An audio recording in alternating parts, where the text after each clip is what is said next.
Salam Ayan, xoş gəlmisən. Xoş gördük Sadə. Təşəkkür edirəm məni dəvət etdiyin üçün. Xoşdur. Mənim podkastımın bugünkü belə deyək də xüsusi buraxılışıdır. Çünki Ayan mənim üçün dəyərli biridir. Təşəkkür edirəm. Ayan Sportalkın loqosunu dizayn edən şəxsdir. Bəli, bu böyük bir qürurdur mənim üçün. Təşəkkür edirəm. Ayan, loqonu hazırlayanda nə düşünürdün? Mən loqonu hazırlayarkən ilk öncə Sportalkın xüsusi bir enerjisi var, bunu bilirəm. Brendinin özəlliklə enerjisi məni valeh etdi.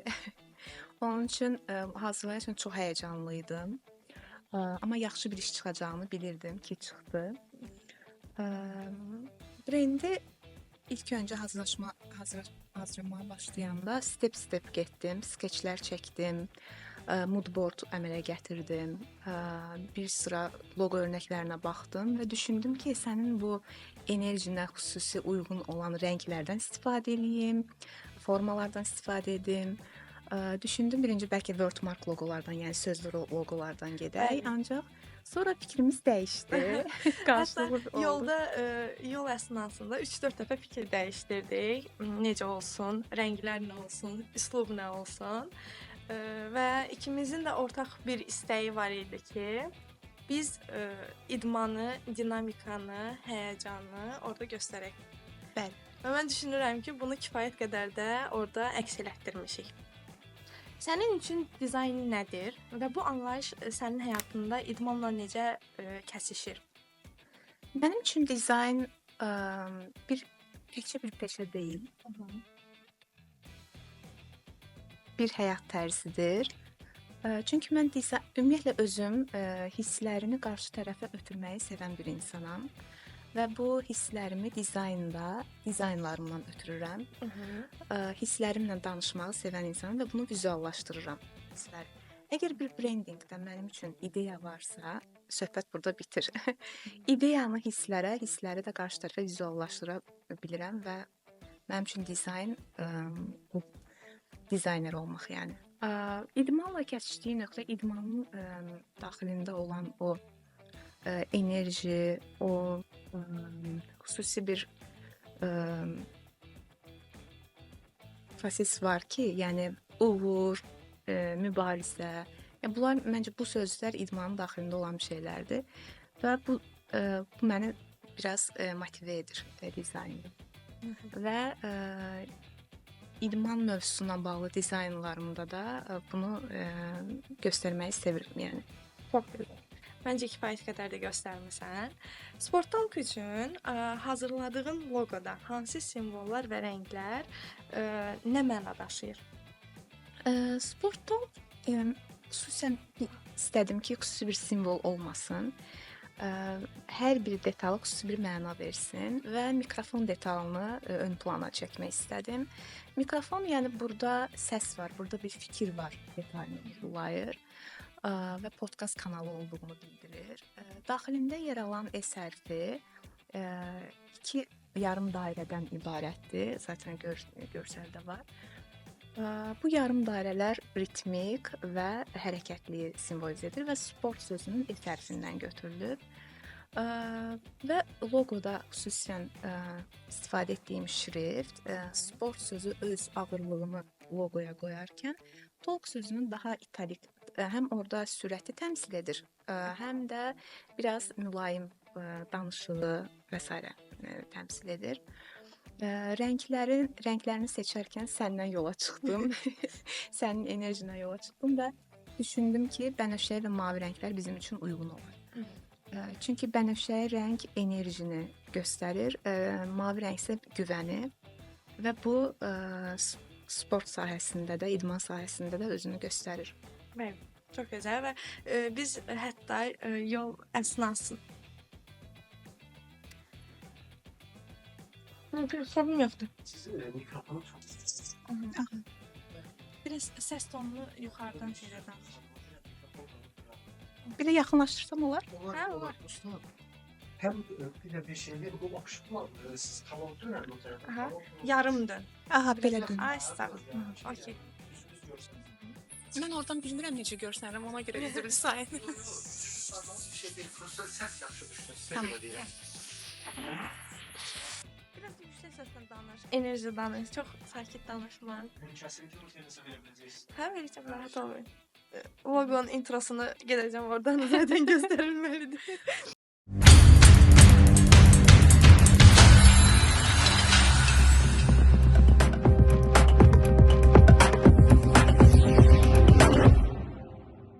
Like and subscribe. Heç idmançı və ya hər hansı bir idman klubunun şəxsi brendinqini işləmisənmi? Aha, bəli. Sonic Athletics Club-ın brendinqini işləmişəm. Orada da Sonic Athletics Club uşaq idmanına yönəlmiş bir klubdur. Və orada uşaq atletikasından bəhs edilir. Orada da seçdiyim rənglər, loqonun özü, həm sürəti, həm uşaqlara uyğun oluşu, həm Sonic personajından istifadə etmişəm və rəngləri də uşaqların enerjisinə uyğun sarı rəngdən, göy rəngdən getmişəm. Belə. Bəs dizayna başlayanda heç düşünürdünmü ki, idmanın içində bu qədər olacaqsan? Dürüst olum, yox.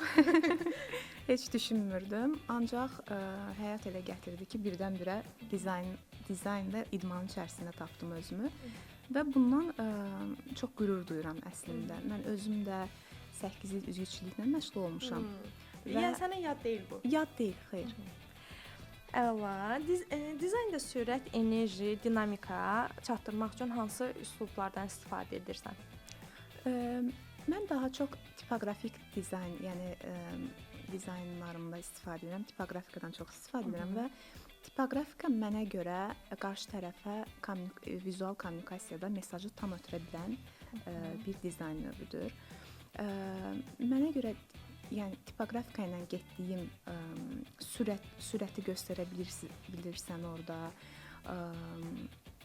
və sairə kimi belə bir şeylər göstərmək olur. Dediyim kimi tipoqrafik üslubdan istifadə edirəm, rənglərin vurğusundan istifadə edirəm. Məsələn, əgər bir poster hazırlanacaqsa, bu idman mövzusunda olacaqsa, personajı ön plana çəkib arxada xüsusi rənglərdən, enerji rənglərdən istifadə edirəm ki, bu posteri daha gözəl etsin. Səncə yaxşı bir dizayner olmaq üçün dizaynında nə ifadə etməlisən? İdeyanı tam qarşı tərəfə çatdırmalıyam. Mənim üçün dizayn demək ideyası olan bir iş deməkdir. İdeyası olmayan bir iş boşdur mənim üçün və düşünürəm ki, əgər bir dizaynersənsə, bir işə başlayırsansa, bunun ideyası olmalıdır səndə. Mütləq bir şəkildə. Bəs yaxşı, deyək ki, müştərilərlə işləyəndə necə kontaktda gedirsən? Müştərilərlə işləmək necə bir hissdir ümumiyyətcə? Əslində yaxşı bir hissdir.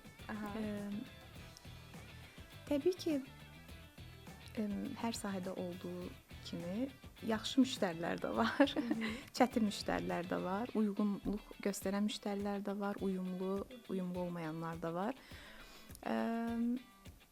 Çalışıram ki, uyumlu olum hər birindən və onların fikrini düzgün başa düşüb, düzgün şəkildə dizaynlarımı edim. Onların istədikləri olsun, yəni. Ancaq uyuşmayan yerlər olarsa da fikrimi qarşı tərəfə başa salıram. Deyirəm ki, belə olmaz, belə olmalıdır. Elə sənə sualım bu olacaqdı ki, müştəri istəkləri ilə öz yaradıcılığın arasındakı balansı necə saxlayırsan? Bu balans biraz düşünürəm ki, bizim ölkədə biraz çətin saxlanılır. Məsələn, bilirsən, Jalə, grafiker deyilən bir peşə var və qrafik dizayner deyilən var. Qrafikərin işi ola bilər ki, məsələn, müştəri yönümlü, müştəri desin ki, məsələn, loqonu bura qoy, rəngi bunu elə. Ancaq qrafik dizayner özündən mütləq ki, bir şeylər qatmalıdır. Çünki o dizaynerdir. Bəzən elə olur ki, müştərilər öz istədiklərini, öz gördükləri vizualı tətbiq etmək istəyirlər. Məsələn, posterə, brendinqdə. Bəli, çox təəssüf ki, Azərbaycanda bu düşüncə tərzi hələ ki formalaşmayıbdır. Yəni qrafik dizayner deyəndə elə başa düşürlər ki, müştərin nə istəyirsə onu qoymaq lazımdır ora. Bəli. Məsələn, mən loqonu sağda istəyirəmsə, sağda olmalıdır. Şəkildə yazını burada görürəm, burada olmalıdır. Düzdür. Dizaynerin öz yaradıcılığına buraxmırlar. Yəni bunu inkişaf elətdirmək üçün bu belə deyək də maneələri aradan qaldırmaq üçün nə etməlidirlər? Nə olmalıdır? Düzgün vurğuladın Jalə. Təəssüf ki, bu belədir. Mən düşünürəm ki, nə qədər professional iş etdikcə bir dizayner və portfolyosunda professional işlər yerləşdirdikcə qarşı tərəfə həm biraz güvən vermiş olur, həm də müştəri deyir ki, hə, bunun yaxşı işləri var və yaxşı bir zövqü var və güvənir. Biraz da güvən məsələsidir. Yəni müştərilər biraz güvənməyi bacarmalıdırlar dizaynerə. Bu təbii ki, hər sahədə belədir. Elə tibb sahəsinin özündə belədir, idmanda belədir. O güvəni biraz ala bilsək müştəridən, biz onlar üçün nələr etməliyik? Təbii ki. Və onu qeyd edeyim ki, səninlə işləmək mənim üçün çox rahat idi. Yəni mən bilirdim ki, mən fikrimi sənə deyəcəm və qalan oradakı bütün detalları sən necə görürsənsə, o formada da edəcəksən. Yaxşı, sənə əks sualım gəlsin. Mənimlə işləmək necə hiss idi? Çox super hiss idi. Zaten düzdür, İkimiz də əkizlər bürcüyük. Bunun bir o get-gəllər, dəyişikliklər oldu, amma səninlə işləmək birinci çox böyük bir qürur idi mənim üçün. Belə bir xanımla işləmək, belə bir zövqlü xanımla işləmək. Zövqlü müştəri ilə işləməyin də ayrı bir çətinlikləri var. Çünki o da qarşı tərəfdə bilir işini, sən də bilirsən işini və ortada biraz şeylər olur, amma çox rahat, zövqünə güvəndim və bildim ki, Jalə bunu istəyirsən, mən də bunu edirəmsə, ortaya çox super bir şey çıxacaq və çıxdı da. Çox şükür. Mən sənə inanırdım və qarşı tərəfə inanırsansa, işi həqiqətən də peşəkarına buraxırsansa, rahat olmalısan və mən bu baxımdan çox rahat biri idim. Özümü rahat hiss edirdim. Təşəkkür edirəm. Xoşdur. Sənə digər bir sualım var. Müştərilərlə işləyərkən deadline yoxsa müştəri qorxusu, məncə belə eləməmək deməyi necə təsir eləyir? Deadline-lar mənə qorxu vermir. Yəni ya da tələsirmir. Çünki mən işimi başlayarkən məsələn tutaq ki, bir brend götürdüm və onu başlayıram. Xüsusi bir vaxt verirəm və o vaxtı bölürəm. Tutaq ki, bir həftə loqoya gedəcək, bir həftə belə korporativ stil, promo məhsullar və s. və hər mərhələdə müştəri ilə danışılır. Loqonu bitirdik, örnəklərə baxılacaq, müştəri gəlir, ya görüntülü danışırıq, ya belə danışırıq canlı. Baxır, seçir, sonra korporativ stil gəlir, onu seçir. Posterlər düzəldərkən də bu belədir. Deadline-ların ona görə mənim üçün bir qorxusu yoxdur. Ancaq bəyənməmə olarsa, öncədən məsələn, yəni fikri dəqiq olan müştəri daha üstünlükdür. Yəni gəlgətlər olmasın və uzun bir müddət verilir. Adi brendinq yığarkən uzun bir müddət verilir və müştəri ilə paylaşılır dizaynlar. Həmin anda fikrini desə müştəri daha yaxşı olar bir dizayner üçün. Nəinki sonradan lap başdakı məsələn tutaq ki, bütün brendi yığmısınız, deyir ki, loqodakı bu rəngi, məsələn yazdakı bu rəngi istəmirəm və yaxud bu şrifti istəmirəm, dəyişirəm. Çətin olur onu dəyişmək. Ancaq yenə də onun istəyini qırmamağa çalışırıq. Aha. İstəyi olsun. Bu sualıma səmimi cavab verəcəyinə inanıram. Heç olubmu ki, dizaynım bəyənilməyib deyə içindən demisən ki, bu adam zövqsüzdür? Olub. Okay. Səncə həqiqətən zövqsüz idi? Zövq məsələsi hər insanın zövqü fərqlidir. Bəlkə də onun baxış bucağından bu rəng çox gözəldir. Məsələn, rənglər daha çox bu rənglərdə olur müştərilərlə. Tutaq ki, sarı ilə qəhvəyi rəngi bir araya gətirir. Deyir ki, mən bundan bir loqo istəyirəm.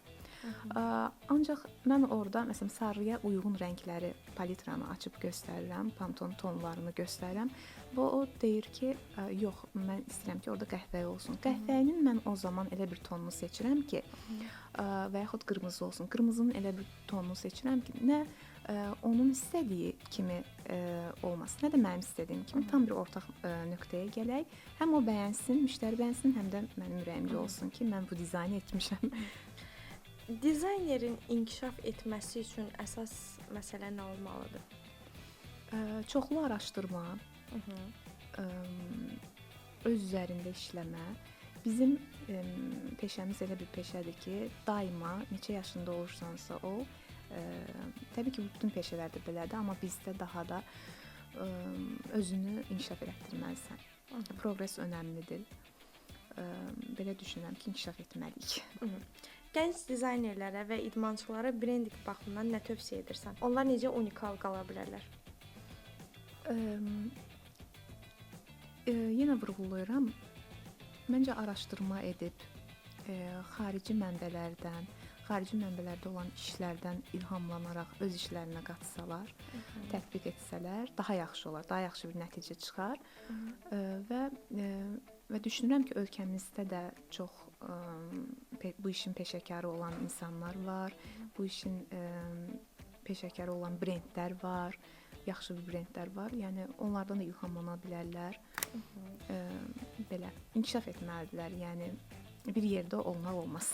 Daim irəli getməlidirlər. Gəldiyin üçün təşəkkür edirəm. Mən təşəkkür edirəm dəvətin üçün. Çox sağ ol. Çox xoş oldu. Mənim üçün. Səninlə hələ yolun başındayıq. Loqodan başladıq, amma bunun daha da böyüyüb, böyük bir layihə halına gətirəcəyik, inanıram. Mən də inanıram. Sənin addımlamaq xoşdur mənə. Mənim üçün də. Çox təşəkkür edirəm Jalə dəvətin üçün. Yenə deyirəm, mənim üçün böyük bir qürur idi səndən bu podkastda çəkmək, sənin brendini də düzəltmək və irəlidə bilirsən yəqin ki, daha gözəl işlərimiz olacaq. İnşallah.